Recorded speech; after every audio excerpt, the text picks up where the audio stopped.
There was a lot of talk about climbing light posts and turning the streets into a party if the Avalanche won the Stanley Cup. Well, the Avalanche won the Stanley Cup, and very little of that happened. Mark Salinger shows us that's no coincidence.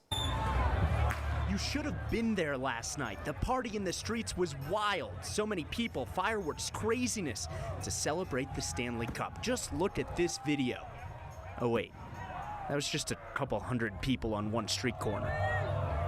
It wasn't some sort of coincidence that the crowd in LoDo didn't grow to thousands of people climbing up light posts and setting cars on fire Sunday night. Denver Police Chief Paul Pazen says their plan worked. From a safety perspective, we'd have to say it was a win just like the Avs gave us last night. Police had roadblocks all around the city after the Avs won.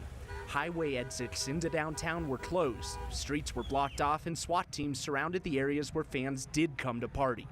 The goal was to get people away from the city. Really, the focus is on egress, getting people out of the greater downtown area in a safe manner. All the cars were directed one way, away from lower downtown. So on the way in, you have heavy vehicles coming in. On the way out, there's limited access in order to help expedite getting tens and thousands of people from a highly concentrated area out where they want to go.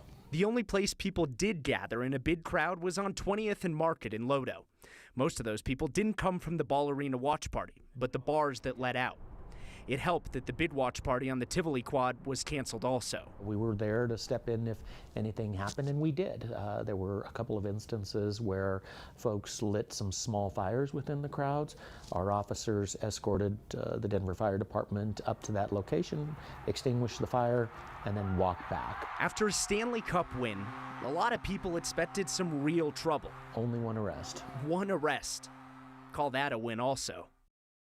That one arrest was a guy who had some illegal fireworks. Now, Chief Pazen told me he had a call last week with the police chief in San Francisco about how they dealt with celebrations after the Golden State Warriors won the NBA championship. The police department in San Francisco says 17 officers were injured during celebrations after their city won the title.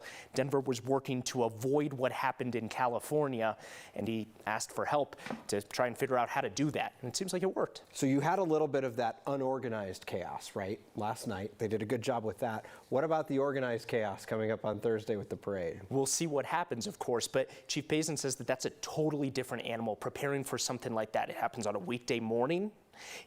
Not everybody's drunk after a Sunday night Stanley Cup parties. So he says that they can prepare for it in a different way. They also just dealt with the parade with the Pride Parade, so it's not like they're doing this for the first time. Yeah, and we've handled parades here before, and they look pretty good. Absolutely. I'm excited.